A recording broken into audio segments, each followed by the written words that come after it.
rich mind, strength, courage, and wisdom.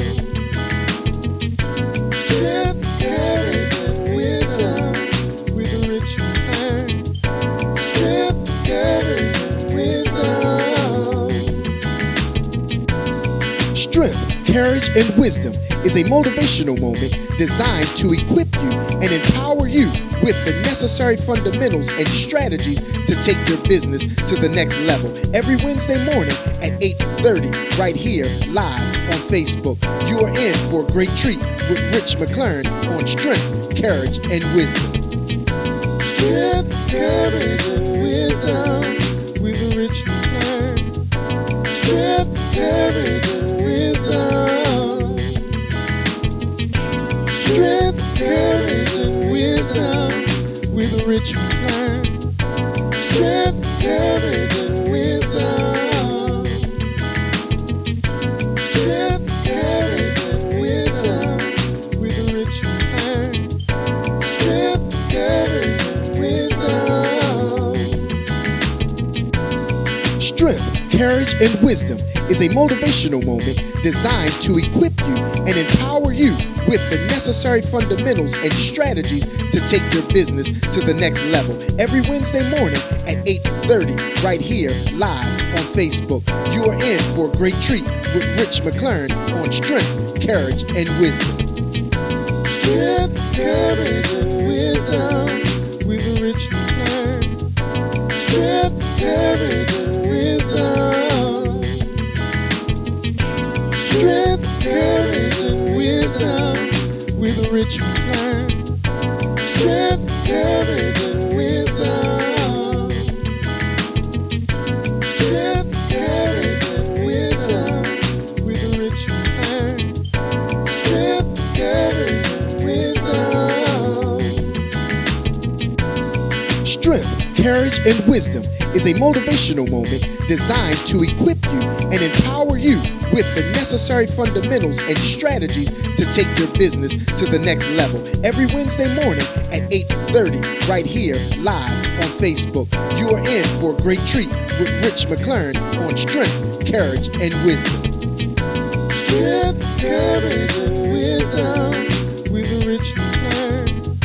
Strength, courage, and wisdom. The Strength, Courage, and Wisdom Wednesday with your boy, Rick McClaren. You already know. This is how it goes down every Wednesday at 2 o'clock. We don't play no games. We are continuing the series. Where do we go from here, man? And today I got another one, Lucia. Yes. On this week, Lord have mercy. I know she's got something to say to Baltimore, not only to Baltimore, to the greater Baltimore area, meaning DC, Virginia, Delaware, PA. She got something to say to everybody. She's young, she's energetic, and she is powerful. And I'm blessed to know her and know her well. So listen, Lucia, how you doing? Doing well, Rich. I'm doing well. Hey, just another day. I'm thanking God for another day in the land of the living. Somebody didn't make it, but I'm glad I was one of the ones who did. Amen to that. Amen. How about you? I'm good. You know that I'm blessed. I can't complain. Everybody, please tell a friend, share this with somebody, tell somebody, because today I am guaranteed you're going to get some information you can use, because it's going to be local to you here in Baltimore and anywhere else in America too, because this information that somebody has to share about a national movement, a local movement, is really going to be powerful today. And we've been doing this series, where do we go from here? So I need you to join Facebook. I need you to call your friends. I need you to call your mama, them. Do whatever you have to do to get live with us today on Facebook. I'm trying to find us, Lucia. Where we at, baby? You see us? Yeah, we there. All right, I can't find me right quick. All right. Go on your notifications. Go to notifications. Okay, I'm there. Okay, I'm good now. All right. All right. I'm good now. So listen, guys, today, I got a good friend of mine. I am so proud of her and what she's doing. You guys might not know it, but back a long time ago, 5, 6, 8 years ago, I sat on the board of this very organization under the leadership of two great guys, man, Art Henderson and of course, Oh my goodness, what is he gonna kill me for getting his name? But he lives out in Cincinnati now. I was on the board there as well, underneath him as well. And I've seen this organization go through trials and tribulations, and now I finally see a movement, and I think it's a youthful movement, and I think it's an aggressive movement, and I think it's a nice movement, a movement that needs to be had. And some people, a long time ago, my father said, if we don't prepare the young to take over for the old, somebody else will step in. And they made it a smart decision by hiring this young lady. Her name is Miss Tiffany Majors, and she is a mother.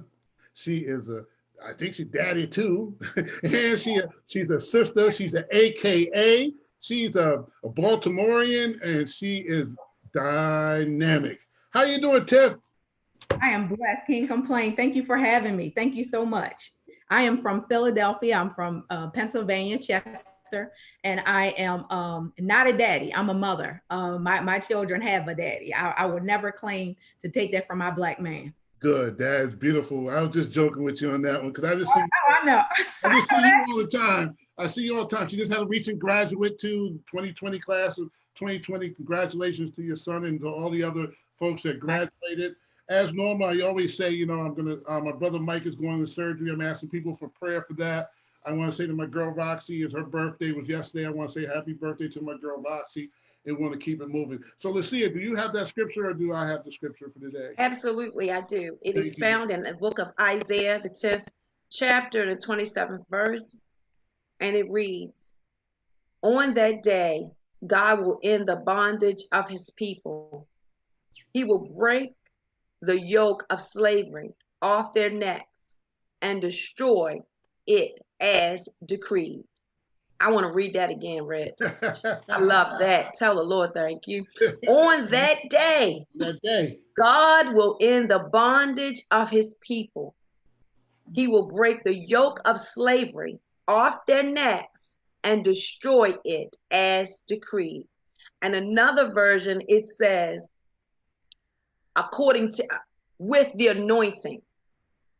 He will destroy it with the anointing. Wow. And so when you look at that, Rich, and you talk about where do we go from here, one thing we know for sure is we got God on our side. Amen. Amen to that. Amen to that. I picked that scripture because I thought, I was apropos for this time of day because the day is coming near. For the first time in a long time, I've been on this earth 61 years now. And the first time in the 61 years, I feel like there is a really undergirding coming on that's going to really pull us some real energy and get some good results. First time I felt like before, I thought it was a lot of rhetoric, a lot of conversation, a lot of maybes, but I think out of this movement, I'm praying anyway, out of this movement, there's going to be some good things. And that's why we have a guest like today who's helping us with that movement. And Tiff, my first question to you, I'm going to ask a quick question for you. The Greater Baltimore Urban League, where do you stand now with this unrest, what's going on in Baltimore and across the country today? Well, currently we have a lot of, we're doing a lot of work, both locally and nationally. Not only are we out in the protests, we are taking a greater stance in policy. So, protests are amazing and they're necessary, and they can't stop. We can't take our foot off the pedal. But what happens after those protests? 3 weeks from now, when the hype goes down, 3 months from now, when something else doesn't happen for us to get in the streets, what are we doing? And that's what we're doing at the Urban League. So most recently, something that has come out in Congress has been the police reform bill. The Urban League, we were behind that, meeting with Kamala Harris, Chuck Schumer, Steny, Congressional Black Caucus, Cory Booker. We were behind the reform in regards to policing. So that's something that we're consistently working on, that there needs to be a reform. There needs to be a deconstruction and a rebuilding of policing. We have to remember what police were made for, and they were made to find slaves. And they're beginning now to beat what they believe are slaves. So we need to reconstruct what we consider community support and policing. Wow. That's one we're doing as far as reform. We're demanding justice for police officers, not just police officers. We're demanding justice and for Karens too, for white women and white men that use their privilege in a way that is negative and visceral for us. When they intentionally call police or intentionally go to HR in regards to their feeling or belief about the Black sister or Black brother in the office. You know, we have to make sure that we take white supremacy out of corporate America, because that's where it is. And until we deconstruct that, we're going to continue with these continuous issues. But it all goes back to policy.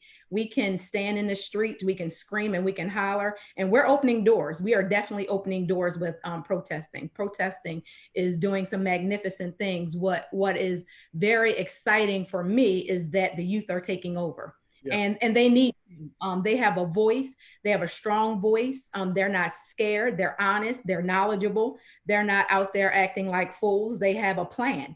And I'm happy to see that they're behind these rallies, but then we have to back them up and make sure that after those conversations happen in the streets, that there's policy that go in the books, you know, that the people we are voting in are going to take what we need to reform and change Baltimore City and the world, and they make sure that those things happen. In Annapolis and in Baltimore City, we need to stand behind them and put policy in effect so that Blacks can become successful.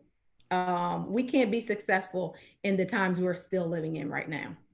I recently just said, you hit the nail on the head. My mother last week said, we got to get in the back room, and that's what you're doing. And that's why I wanted that contrast with last week we had, you know, Mr. D. Chase doing the grassroots community activists, starting from scratch. And then I now have corporate America nonprofit, the Urban League, talking from a policy perspective, which is, I think, is really important. I want to ask you a question. How do we get there when we don't really make the rules? We don't make the laws. We don't really make the policies. And then when we do make them, they change them, or they change the game in totality. Right. Not just the rule, right. Not just the policy. They change the game in totality. How do we affect policy?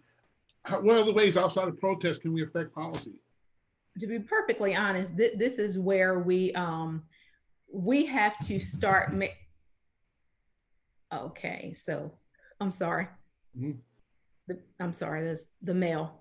It always comes when I'm doing this. I'm so sorry. Thank God my dog isn't here. But what we have to do to make sure that we enforce our policy and our requests as Blacks is that we have to make sure that our friends, our white friends, our friends with privilege, that they invite us to the tables that we usually don't get to.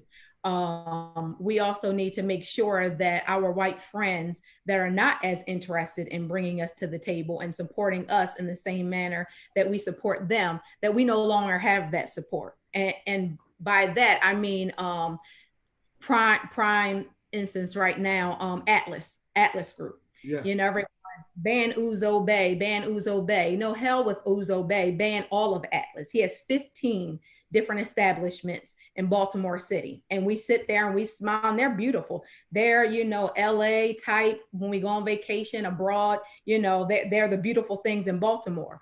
But we cannot continue to expand their wealth when we're piss poor in our little small areas. You know, when the PPP loans came out, the CARES Act came out, it came out and it consistently supported individuals who were nationally traded, individuals who were already sustained. It didn't support Terra Cafe and our, you know, Southern Blues, you know, little small Black businesses that are trying to succeed. We have Ruth Chris and Landry's who are giving back $40 billion that they received quickly. When I applied as a small nonprofit, I was denied, you know, for $30,000. That's another thing we're doing. We are working with small businesses. We're going deep. We're going deep to where we're getting in the pockets. So we're working with small businesses, and we partner with Goldman Sachs. We have a $140 billion advance to the side to work with small businesses with the Urban League. So that's how we get things change, when we use and work with our support that are the privileged individuals. You know, one thing I said I would do in my administration with the Urban League is that I'm going to bring people to the table. I'm not going to the table on my own. I would have never gotten to the tables that I sit at now if it wasn't for the Urban League. And for my predecessor, Mr. Henderson, paved an amazing way for this city, and paved an amazing way, you know, not just for Greater Baltimore Urban League, but he brought the NAACP to Baltimore as well. And he made significant relationships that I continue to stand on. And I can go sit at amazing tables with the president of Bank of America. I don't sit and talk to the managers of a branch. I sit with the CEO. And when I go there, I take other individuals. I take individuals that run a Terra Cafe, or someone who's just building a kiosk in Towson Town Center, because they'll never get to that table if I don't take them or someone else takes them. So we have to use those privileged partners that claim, you know, they want to break down this racial injustice and they want solidarity. Then take me to your table, take me to your mom's house, and let me talk to her. And when I'm able to talk to your mom and talk to your boss, that's when we break down these barriers, and then we can get to our economic wealth as well. I'm not saying we need white folk, but if they're going to be in the room, make sure they take us in the right room. Wow. That is so That's powerful. good. That's good. I know, Lucy, I know you're going to ask the next question, Lucy. Let me ask this one right here while it's on top. Okay.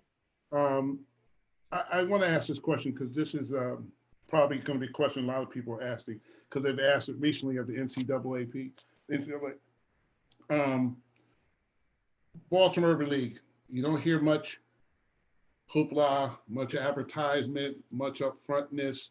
And to hear you talk now and hear all this stuff that you're doing behind the scenes, how do we get that word out more? What else are you doing? What I need to hear more, because even I was in, like I said, I was involved with, it was Roger Lyons and Howard Henderson, both. I was on the board of both of those guys at the time, and we had the same struggles then. It's, I guess you're dealing with now, but even now it's like the NAACP, the Urban League is like, they're like low key now. You don't hear them as much, their voices as much. You don't hear their presence as much. It's felt your presence as much. What do you say to that? I agree. I totally agree. Specifically, one situation that comes to mind is that when there was an announcement that the Ravens were going to give $1 million to civil rights organizations. The first two civil rights organizations that you think about is the Urban League and NAACP. That's right. I don't believe either one of us were called in regards to that. And we provide completely free services. We serve over 2,000 individuals per year. We provide free laptops, free training, rental assistance, meals, education, voting. We do so much, but you are absolutely right. Because we are a nonprofit, you know, our funds come from donations and from grants. And unfortunately, the difference in a grassroots and a corporate nonprofit, a lot of people do not understand what it means from a National Urban League perspective and an affiliate. One way that I can explain it to you, I get daily text messages, emails, DMs. Congratulations, you know, Chipotle gave you guys $1 million. Target gave you $1 million. FedEx gave you $5 million.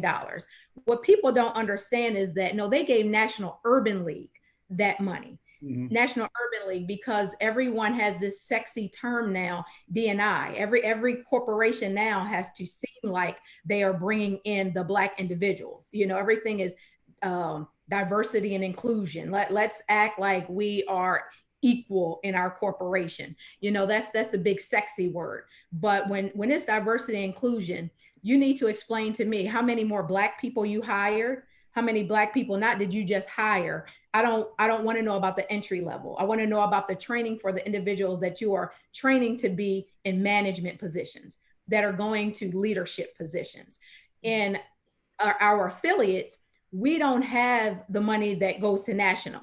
So with all these corporations that are giving 5 million, 6 million, 8 million, that's nationals money. We don't get that money unless he decides, okay, I'm going to give Greater Baltimore Urban League $10,000, 15,000. That's what we get. We don't, when that million comes in, we don't get $100,000. We live on our own. So any fundraising and any finances that we get in our affiliate, it's from personal donations, corporate donations, fundraisers, as well as writing grants.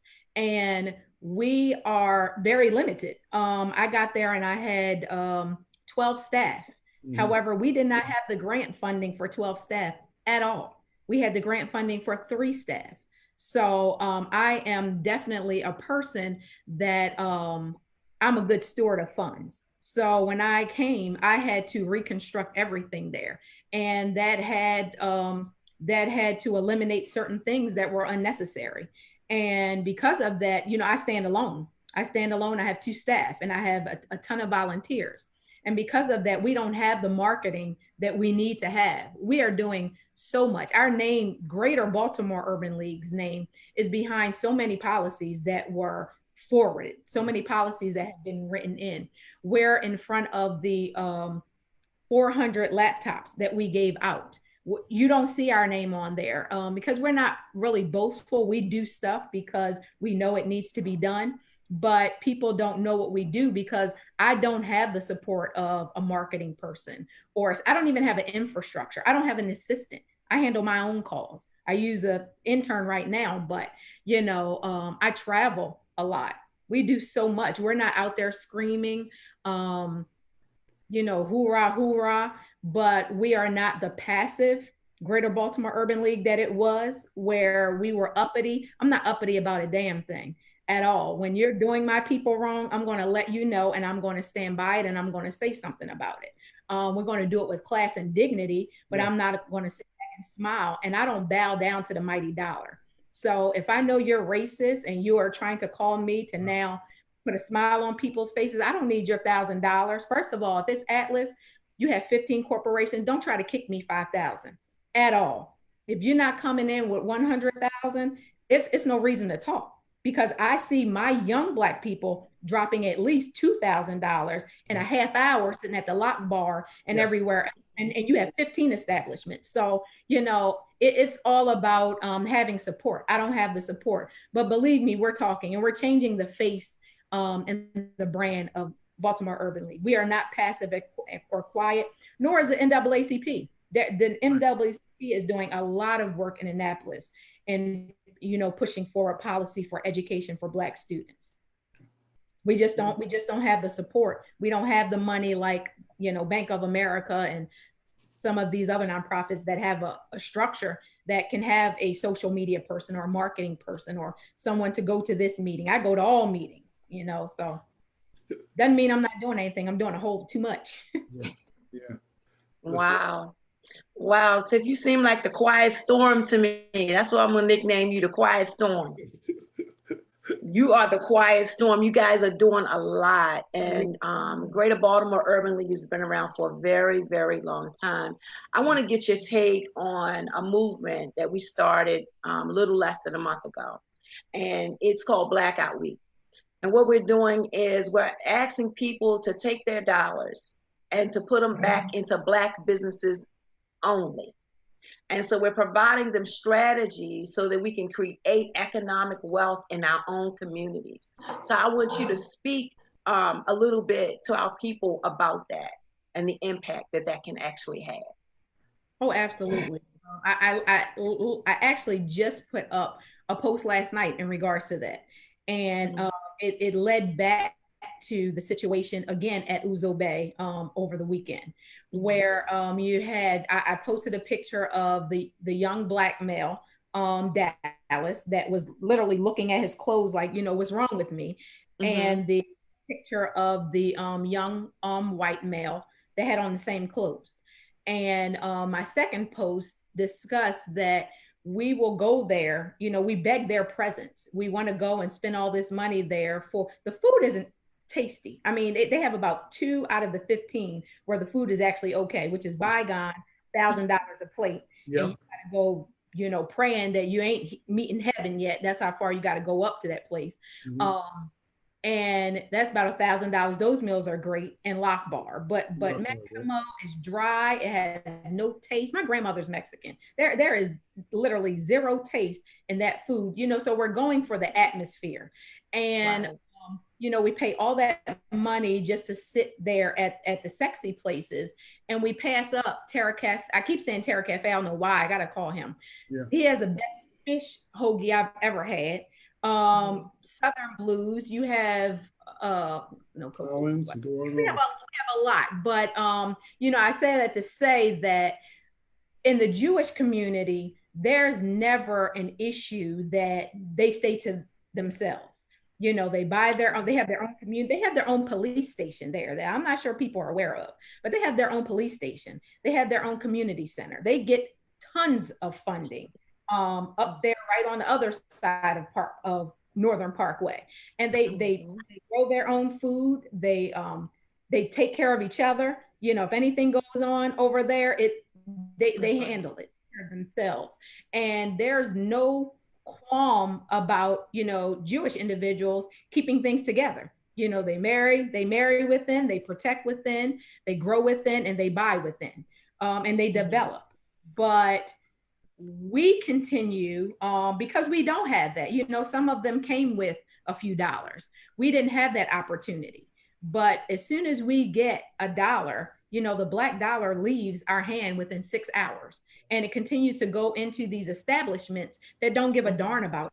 Once we realize our power, and once we respect ourselves enough to understand that we are enough, and we don't need we don't need their time, we don't need their entertainment or attention. When we put our money into our communities, that's when we grow.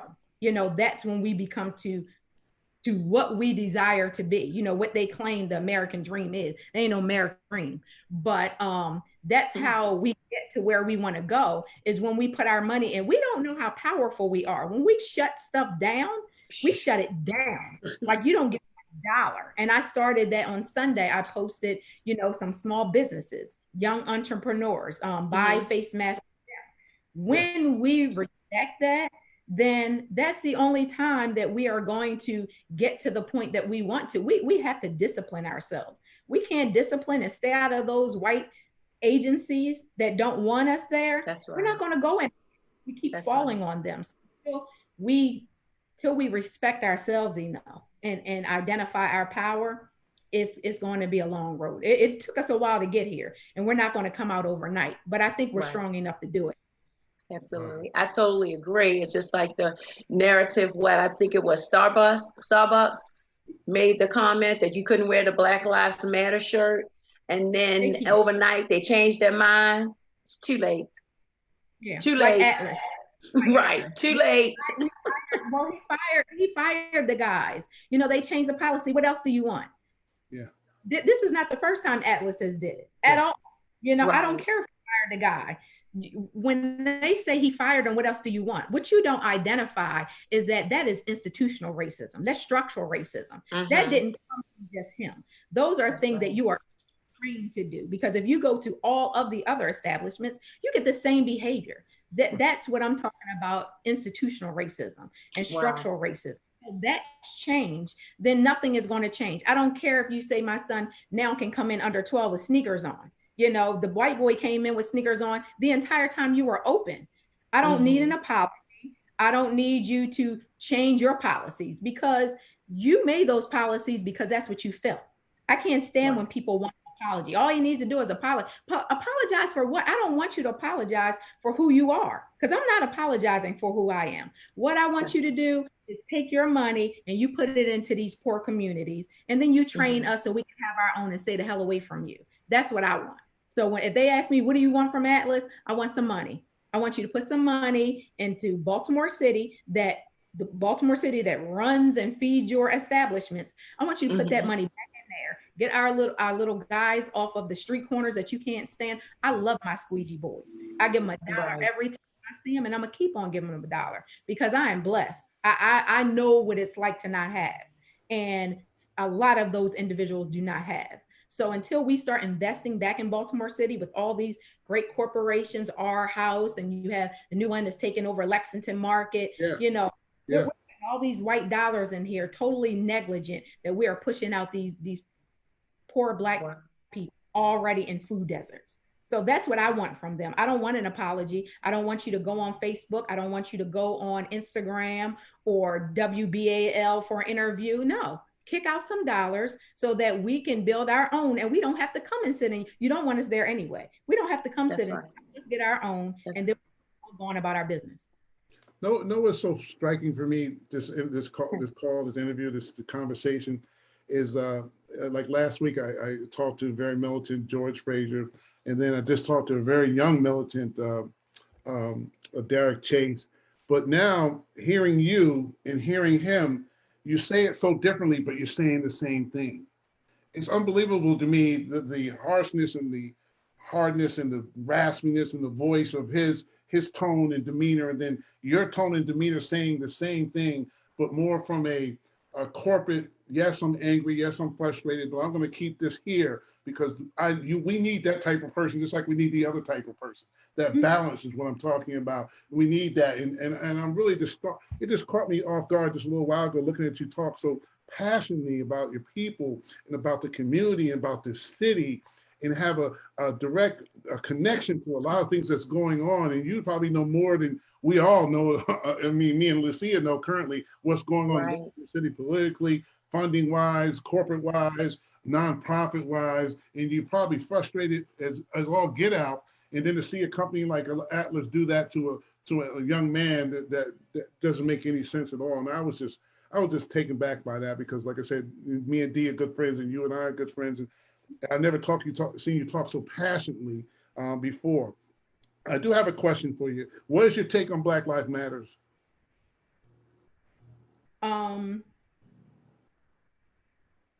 You're talking about the corporation or the movement? The movement. The corporation, the movement. What do you know about it? What are your feelings on it? How do you think it is? It going to help your cause? Going to help our cause? Going to help everyone's cause? You know, things of that nature. I am 1000% behind Black Lives Matter, the movement.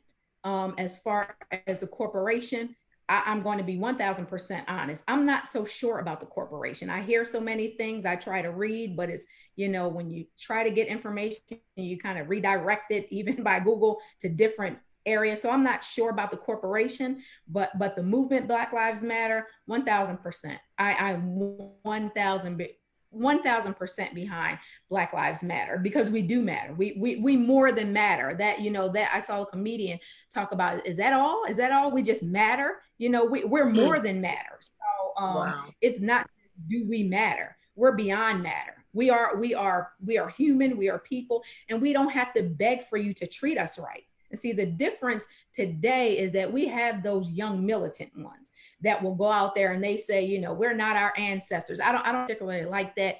You know, I understand what they mean. Like, you're not going to beat us, but we are our ancestors, because if it were not for our ancestors, we would not be here where we are now.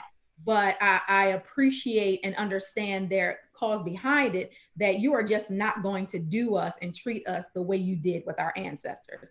We're not going back to the field. I would have never lived as a slave at all. It took me 2 seconds and I'm out. So, you know, even say something wrong to me and there's a problem. So you don't even have to pull out the whip. But you know, I'm for the Black Lives Matter. I'm just kind of not really sure where the direction is, because I feel like with Black Lives Matter, it's more so, you know, out in the streets protesting. And again, we need that. But what are the demands? What is the actual vision and mission?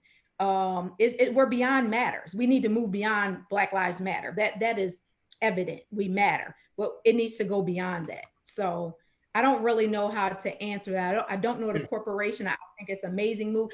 They are the reason why we are out there doing what we're doing now. I mean, this is the biggest protest ever. You know, people got mad at Biden when he said this is bigger than Martin Luther King. I don't think he meant that. talk the best. I worked for him when I was in high school, so I know him very well. He's an amazing person, very much misunderstood often. But I think what he was trying to articulate is that we have this movement in London. You have this movement in places where they don't even speak English, and it's about Black lives, and it's all over. And you have white people out here, you have Koreans, you have Chinese, you have kids, you have everyone out here together saying, we do not appreciate what you're doing to the Black life. You are literally intentionally taking the Black life. So I think that they're imperative, and they are definitely the reason why we are moving forward, why we can now demand things and not move until those things are done. Before it was 2 weeks and now we're sitting down, but they keep screwing up. So they're keeping us very relevant. I am another thing. Maybe you can speak to this too as well, because I see another movement, which I think is powerful for our people. And you've always been leaders, but now it's more in politics in corporate America versus in the home and the community, which is very important. But I've seen Black women mayors stepping up to the plate. Atlanta, DC, even our own mayor, until she got caught up in some stuff here locally.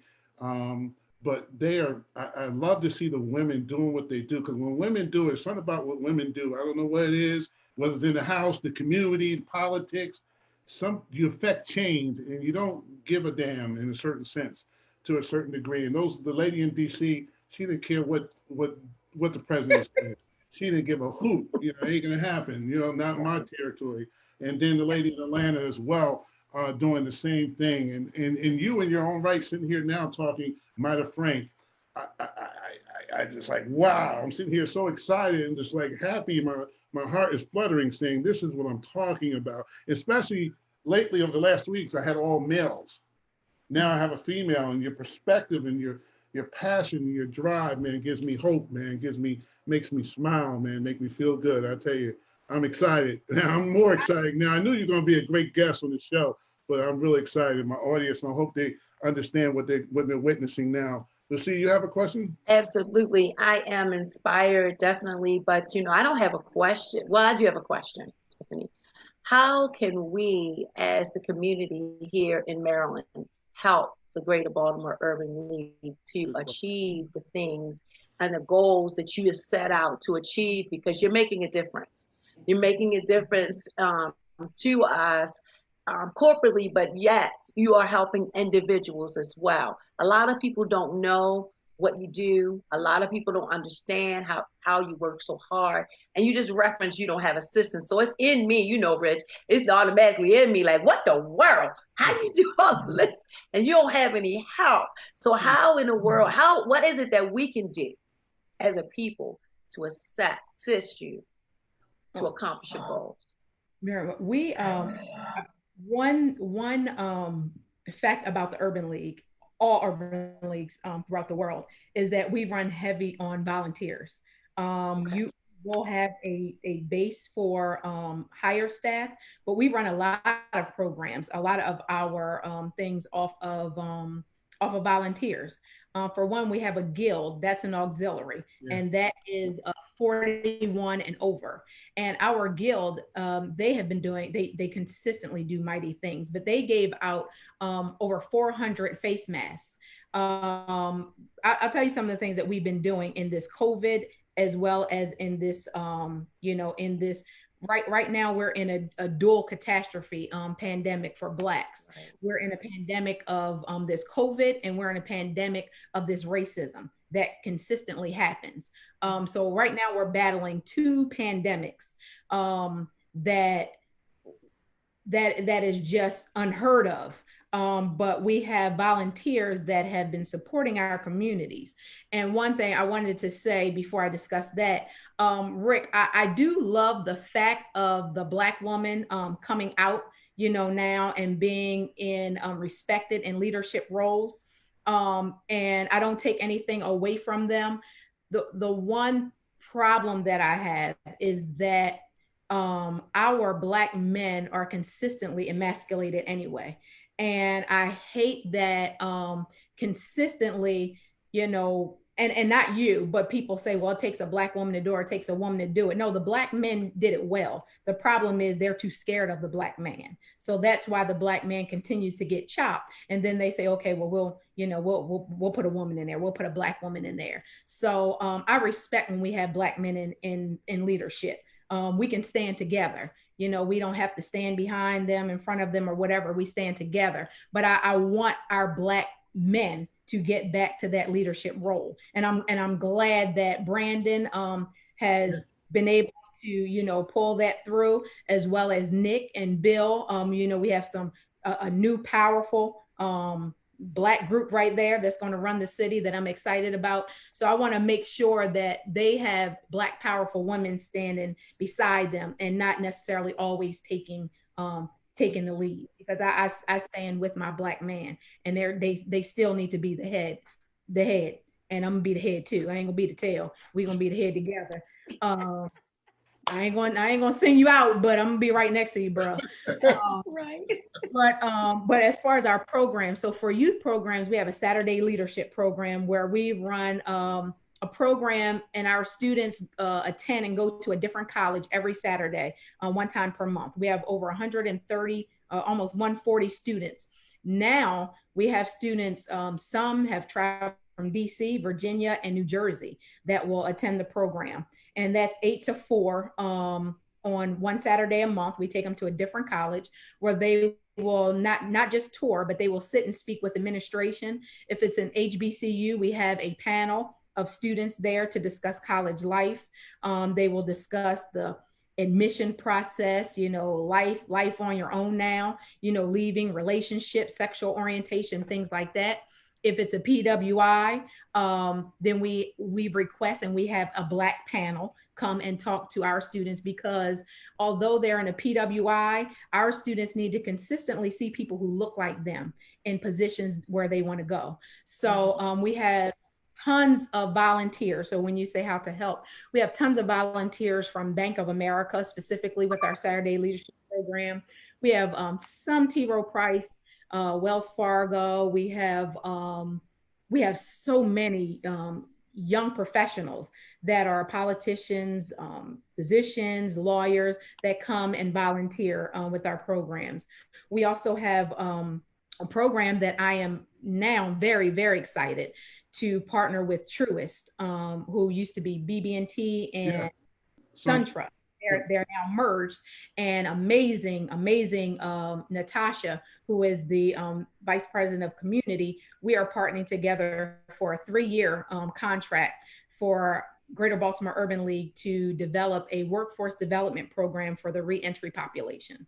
So we have so many individuals that were released from prison from this COVID with no resources, no support, only to end back up where they just came from. So we are partnering together and starting a workforce development program for reentry, as well as I'm praying purchase property for transitional housing as well. So that's coming, and that's going to be construction and IT training. We also had a few students from Poly actually who worked on our 3D. We had one 3D printer. We're trying to get 2 more. With that 3D printer, they were able to make over 100 face shields, PPE equipment for individuals. Now for us, at a point there was a high need for PPE equipment for first responders. Right. I respect that. Everybody looked out for the first responders, and they do need protection. But for the Urban League, we needed to work with our essential people, our people that were still going out to Giant, making $10 an hour, getting on public transportation, working in Walmart and Home Depot, the places that we still needed to survive. We needed to protect them. So we made face shields and PPE equipment for those individuals that are on the corner. We went and gave out face masks on Penn North, found homeless individuals all over and gave them meals. We fed the fire department. That's something that the Guild did, and they're all volunteers. Our YPs are 40 and under, and they provide tons of seminars, webinars. They also feed the homeless one Saturday every month, as well as they provide a lot of financial literacy, business seminars. They hold voting acts, census drives, coat drives, feeding drives. They do everything. So we survive off of our volunteers. We just don't have the volunteers inside to help, write grants, to help raise funds, raise money. If you have an inside, let me know who they are. I can go in there and talk. But that's the type of support we need to, set each other up and support each other's businesses. In prayer. Everybody. In prayer, right? Lots of prayer, right? Yes. Great. I am locally here in the Baltimore area, we're dealing with, of course, a lot of homelessness. We're dealing with a diverse community with gay and regular and folks and all that, and we're dealing with mixed folks. We're dealing with so many dynamics.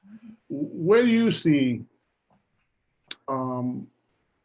Baltimore 5 years from now, 10 years from now? Where do you see us as a people, as a community, winding up? We're progressive. I think we're progressive to a certain degree. We have some questionable leadership and some actions there, but for the most part, like you say, the Atlas groups, the big corporations are paying these, paying out these funds, giving out these corporate funds to politicians, to lower level politicians. We're not getting a lot of the things passed that we should have. With the population we have in Baltimore, we should get a lot more.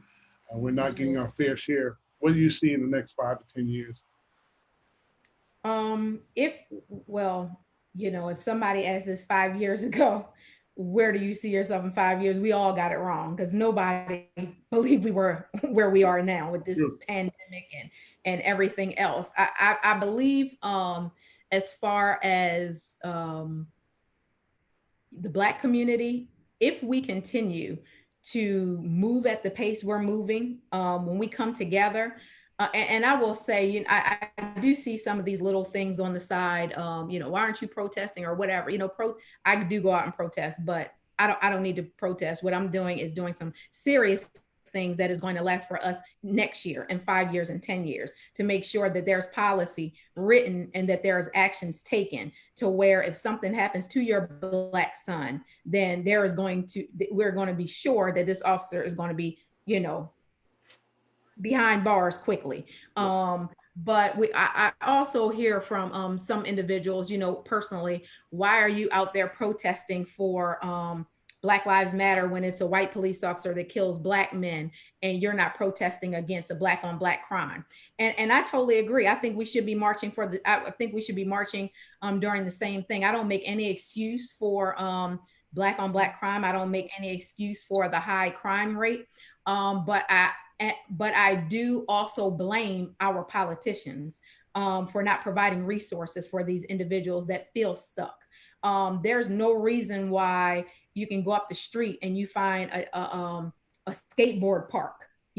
Why can't we? That Druid Hill Mondawmin, my goal and my dream in 5 to 10 years is to build a dirt bike park, because that's what our kids have. They have dirt bikes. Why can't we build a dirt bike park for them? Why don't we have resources for them that will keep them away from this life of crime that they can find themselves in? They don't have jobs. There's no opportunity for the youth here.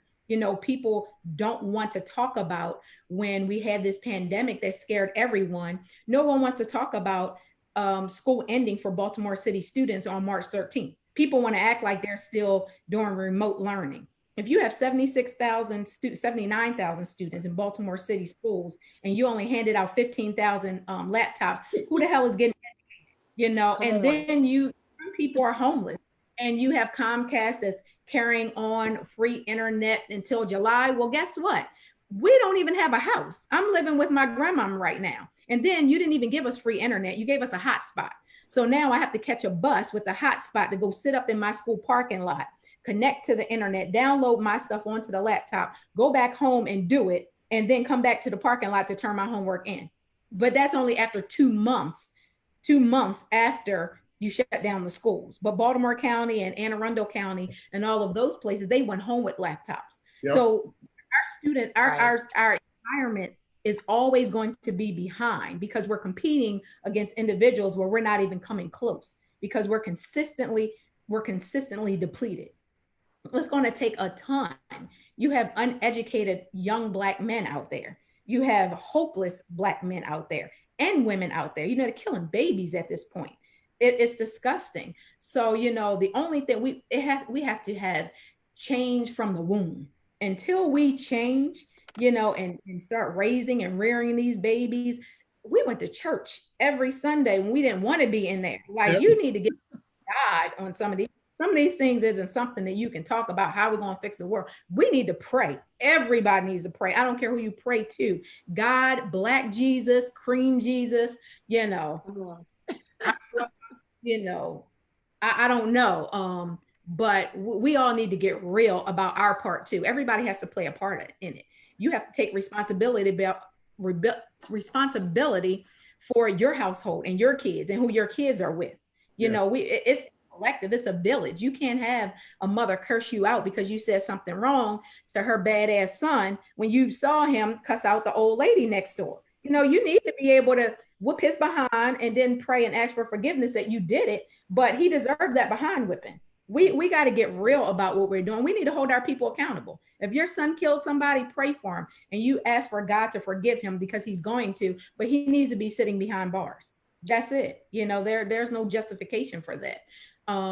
It's a lot that needs to be done, but Black people need to use their power the right way. Stop giving our money to these people that could care less about us. And we need to stand behind it. We can't do it for 3 weeks and 4 weeks and then back up. We need to keep our foot on the pedal. We need to build our own, give to our own. We need to, like she said, shut it down. Don't put $1 to the white name. See what happens. You see what happens when we're out here acting like fools. Everybody, oh, wait, they're going crazy. We don't. Guess what? Be glad that we want to work with you and we're not being revengeful right now. Because if we were revengeful, all hell gonna break loose. And it's coming to that if y'all don't cut it out. So we have to trust each other. We have to respect each other. We have to be able to, accept that even when we have Black businesses, they don't have all the resources that the white businesses had. So yeah, you're waiting 45 minutes for eggs that take 2 minutes, and they come out cold and you don't have to cuss out Pam for bringing them out with an attitude because Pam mad she had to bring out the cold eggs too. But then we don't want to support the Black business anymore. You can't never support them. They can't never get stuff right. They don't have the resources that these other folk do. So we have to be patient with our own. Like we want people to be patient with us. We have to be patient with our own businesses and continue to support them even when they screw up. And our Black businesses also have to own up to their stuff. Apologize if you made a mistake. Like, I screwed up. I'm sorry. It's going to be a while, Are you okay? We have to give and take with each other. We can't snap out on, I'm there. We ain't got this. It's still COVID. We have to respect each other and keep things together. And once we do that, we'll be okay. But we can't stop fighting. We have to fight. We can't be kind anymore. Being kind, it's not working for us. Wow. It's right. It's time for action and strategy. And you're absolutely right, because the movement is going to last beyond the week. Even though it's called Blackout Week, it's going to last beyond the week because we wanted them to understand that we know that we have power with our dollar. Absolutely. When you stop getting our dollar, then maybe you'll listen to us. You haven't heard us thus far. But if we hold our dollar and we build in our own communities, then maybe you'll begin to listen to us. Absolutely. Because you like our culture, you like everything about us. You enjoy our culture and you love our music, but you don't like the color of our skin. Oh, they do. They like it. That's why they sit in tanning salons. They love they love the color of our skin. They just don't like us in it. Okay. But see, we're powerful people. So they're afraid of us. The reality is that they're afraid of us because we're survivors. And we will make it through anything. We will make it. As I think was Dr. Frazier came a couple of weeks ago, Richie said, we built America. They brought us over here so we can build America. And we ain't leaving. We ain't leaving no time soon. So that's right. A couple of things, Tiff, that you said in your last little bit there, I thought was very important. You mentioned the church, basically prayer, some kind of religious experience is going to be key to our success. You talked earlier about economic is going to definitely watching where your dollar is going. And then that last one, boy, because I tell you, I got a big problem with a lot of my friends. I got pet peeve is not having patience with our small business folks, man, and not just waiting it out and just, make the comment, this is what happened. And don't hold it against them and don't go back to them. That's crazy to me. I just don't understand. We have no patience with our own kind in certain areas, and they know that they're working at a deficiency. They know they're working behind the 8 ball. They know they're struggling, but they're trying to do the best they can do. And I think that moving forward, for the next couple of years, we're going to have to start honing in those things. And that's why organizations like the Urban League is very important. I know you're doing a yeoman's job, I can tell you, even though I don't see you much as I usually do. But I know you're out there hustling, because I know the environment where you're working at now has changed immensely. And I didn't know you were that short staffed though. Whoa, that kind of shocked me, because when I was there, it was grants. We had a lot of grants written. We had a lot of money coming in, and we had a lot of different funds coming in from a lot of different places. Had a lot of programs coming in. A lot of building was busy as heck. I'm impressed with what you're doing. I want you to keep up doing what you're doing. I want to thank you for coming on this show. I want everybody to know how they can get a hold of Urban League, how they can be a part, how they can join, what website. Give them all your information, important information, so everybody can have this. Absolutely. Our website is gbul.org. We are on Facebook and Instagram under gbul.org. Facebook is Greater Baltimore Urban League. You can donate there. You can also join our auxiliary organization. We are definitely looking to grow our staff with funding. Like I said, I'm a steward of funding. So I don't just put people in place when I don't have the money, because I don't feel comfortable hiring someone and we'll get it. I don't bring someone for 6 months and then say, I'm not going to be able to afford you. So I just struggle it out myself.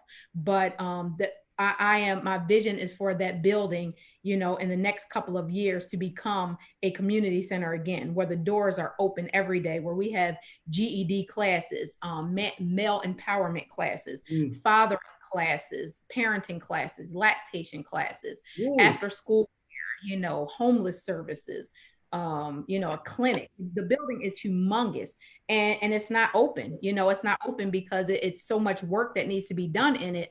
It's very expensive we pay $5,000 a month in BGE, and only 3 people, 3 to 4 people in there. So I want to have it open to where it's a community service. They can continue to have, their repast there in the community, and the students can come and use our lab. People can come and fill out applications, and we can support people in getting trained so that they can not get a job, that they will prepare themselves for a career. They need something sustainable. These jobs don't work for Black people anymore. We can't live off of $12 an hour, $7 an hour, and then you give them $1 for hazardous pay for this little bit of stuff and then take it back.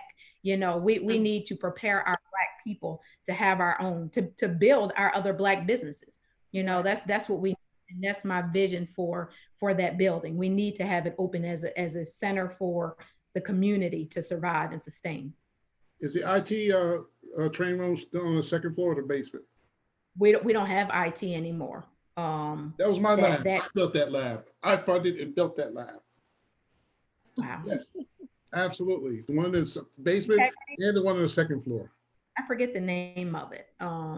Forget the name of that. Computech did the training. They did the training, but I built the infrastructure, the computer. Wow.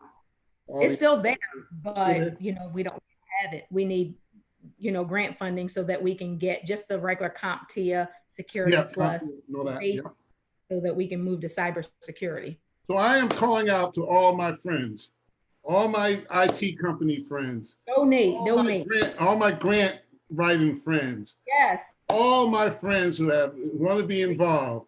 You don't want to be out there on the street protesting, but now you can be behind the scenes and helping Tiffany and the Greater Baltimore Urban League deliver services to our people.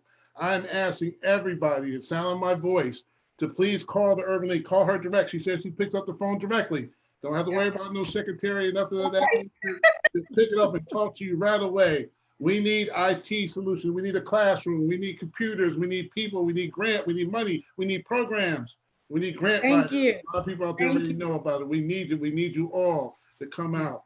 I want to Thanks. say, Thanks, I want to Rick. thank you so much You. coming on. You really did my heart good because Yeah. I am so glad we waited now because you and D Chase would have been going back and forth. that would have Right. been interesting. That would have been My really guy. interesting. That's So my you guy. have your own day now. You have your own day. We're gonna hopefully we want to ask you now. We ask all our guests. We're hoping that you come back real soon. Anytime. Give us a report card maybe in October or November of how things are moving. We do not want this movement to be suppressed. We Right. want to fuel it. We want to put some gasoline in it. All you put gasoline is money, grants, people, supplies, stuff like that. It's the only thing gonna make it move forward. Yep. Keep marching, keep writing, write our politicians and make them keep them accountable to what they promised when they were, they make a whole bunch of promises and then you get there and then it's like, you don't hear from them, they don't respond, nothing happens until it's time for election again. Then you have a whole lot of nice smiling faces, around you. But until then it's like, they're gone. They smile, Atlas is not racist. No, they gave us $20,000. They gave you 20,000 so you can approve that bid on that property. But they're not giving to the companies that's helping people. So, stop talking from the big house that they are doing something for you, but they ain't did nothing for these young, poor, piss poor Black people. The one thing I've said over the last, this has been profound for me because even though I knew it a long time ago, but as I look back over this COVID thing, I look back over the years, there's not one major Black restaurant. There's not one major Black hotel. There's not one major car rental agency. There's not one major Black airline. There's not one major nothing. Wow. And that's scary. I just. We need the opportunity. The Ivy Hotel is here. It's here. The Ivy, yeah, the Ivy's one. Yeah. But like you said, major. Major. Like you're absolutely right. It's not. We didn't have the opportunity. If we received a silver spoon or a couple of dollars, who knows if we even would know how to manage it appropriately because we were not educated enough on how we spend our dollar. We get so excited about it. Unfortunately, that we are about image so much. Blacks, we were told that we were so unattractive for so long and we meant so little that you see so many driven off of appearance and what things look like. So, we don't have retirement. Some of our people don't even know about retirement funds. They don't know about stock. I am blessed that my 25-year-old daughter works with, I love when she works with older men older Black men, because they also rear her. Now she's, Mom, what's wrong with you? Why didn't you buy it? If you knew you bought these stocks when I was born, you'd be a millionaire by now. And, I'm buying this stock. And she's, she was never into that. So you have to make sure that our youth are also being grabbed under their wing because, I can teach her anything, but I see that she's learning a whole lot more and grasping a lot with her coworkers. They teach her about life and they teach her about what's important. Our young Black kids don't have an idea about what's going to happen if COVID happens again. How are they going to survive? They're running up to the school to get a meal and their entire family, so we just weren't afforded. We just weren't afforded those luxuries. And when we do, we have to continue to put it back in the community. We have to give back. You have to give back. We don't give back enough. Even if it's time, it doesn't have to be money, time and prayer. That's all you need. You take one and you move one. That's all you need to do. You have to do stuff for these young Black men, these young Black women that don't respect themselves either. They think bitch is okay to be called. That's the worst word I hear. That's a disgusting. That word cringes me. And to hear them so comfortable call each other that is so deplorable to think that it's so, the word makes me cringe to hear it. But when I hear young Black women call each other that, it's like, why are you not better than that? Why do you think being called the scum of the earth is okay and smile about it? We just have to rear our young women with grace and they have to understand the grace of God, God's favor and mercy. If they don't know that, they're not going anywhere. You know, and faith. If you don't have faith, you have to speak things as if they were. And if you don't, they consistently say things out of their mouths that are detrimental to them and they don't move. So until you use God's faith and you develop and you get his grace and his mercy, his favor doesn't go away. When you get his favor, it's not you get favor for this year, that year. I learned it from Pastor Hannah. When you have favor, that favor is forever. And we have to teach these young kids that feel hopeless about the favor of God and the goodness of God and blessings. And when they see it, then it changes them. But they need somebody to rear them until that happens. Wow. Lucia? Yes. Thank you so much, Tiffany. It has been an awesome delight. You have inspired me. And I am so grateful that I've learned all that Greater Baltimore Urban League is doing in our communities and for the world, for the nations. And so I am just so grateful that you sit in that chair. Thank you. A powerful Black woman. I am grateful that you sit in that chair. And thank you so much for coming on today. We will share all of your information so that people need to get in touch with you. If they would like to donate, if they would like to serve in any capacity, we will share that information after this feed as well. And if you donate, if your company donates, please tell them where you heard this from. Strength, Courage, and Wisdom on Wednesdays at 2 p.m. We want to know that you're reaching out to her. Guys, I need her phone to start ringing as soon as possible. I need some companies to step up to the plate and help this young lady do what she needs to do to serve our community. Spend your dollars where they need to be spent. Thank you so much. Thank you. Love you. Thank you, Big. Thank you. Very nice to meet you. You as well, Tiffany. Thank you. Tiffany, thank you so much, dear. Thank you. Bye-bye. Hey, don't forget, she's an AKA too. AKA, step up. Delta, step up. Q, step up. Sigma, step up. Alpha, I love all my sororities. Right? Yes, we have it. Support each other. For each other, no question. Thank you so much. Thank you. Bye-bye. Bye-bye. Wow. Strength, Courage, and Wisdom on Wednesday. Amazing, amazing, Rich. Amazing. I had no idea. You see, we have powerful people in this town. They're young. And this young lady, man, ever since I've known her, she's always been aggressive, man. She doesn't know how she's really turned around that organization to the magnitude she has. Because she's young, she's energetic, she thinks a little bit more powerful, different. And once again, she's approaching it all differently than the other guys did, because they were older civil rights guys, you know what I mean? And they were set in their ways, did a great job and still do a great job still. Both of them are still doing things in the community. But her taking that over has really transformed some things. But she needs help, guys. I can't stress this enough. Lots of help.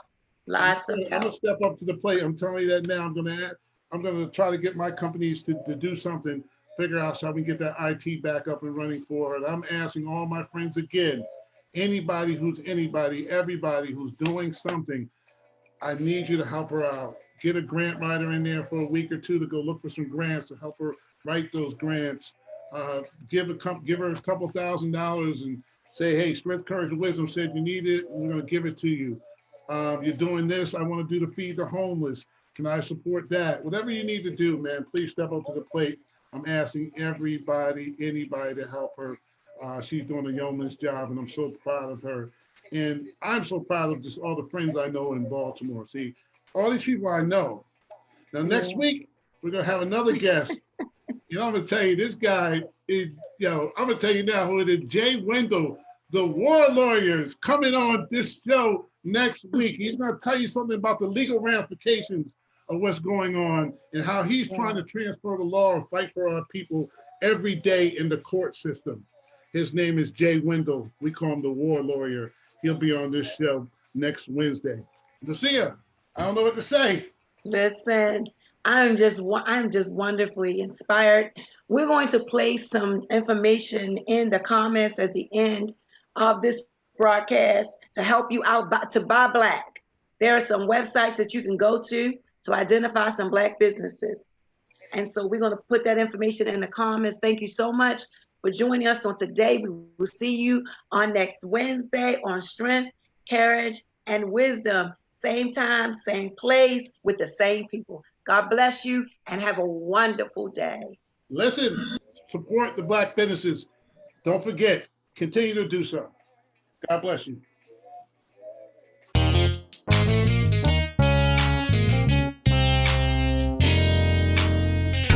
Strength, courage, and wisdom with a rich plan. Strength, courage, and wisdom. Strength, courage, and wisdom with a rich plan. Strength, courage, and wisdom.